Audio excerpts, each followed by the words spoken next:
মক্কার সেই কুস্তিগির যে কখনোই কারো কাছে হার মানেনি। কি হয়েছিল যখন সে হজরত মুহাম্মদ সাল্লাল্লাহু আলাইহি ওয়াসাল্লামকে কুস্তির জন্য চ্যালেঞ্জ করেছিল? আরবের সেই সময়ে মক্কায় এক শক্তিশালী কুস্তিগির ছিল, রুকানা বিন আবু ইয়াজিদ।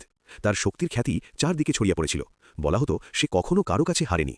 অহংকারী হয়ে উঠেছিল তার স্বভাব।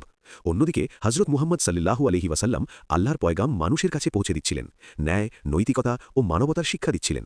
কিন্তু রুকানা ও তার মতো আরও অনেকেই এসব নিয়ে ঠাট্টা বিদ্রুপ করত। একদিন রুকানা শিকারের উদ্দেশ্যে জঙ্গলের দিকে গেল। সেখানেই তার দেখা হলো হজরত মুহাম্মদ সাল্লাল্লাহু আলাইহি ওয়াসাল্লামের সঙ্গে। তিনি তাকে ঈমানের দাওয়াত দিলেন এবং আল্লাহর উপর বিশ্বাস রাখতে বললেন।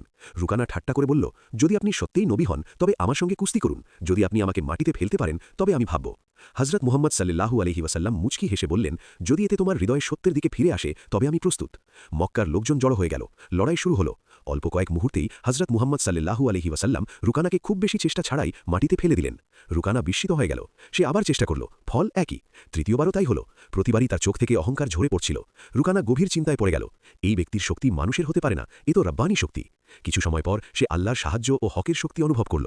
সে মুসলমান হয়ে গেল এবং ইসলামের এক সত্যনিষ্ঠ সৈনিক হয়ে উঠল।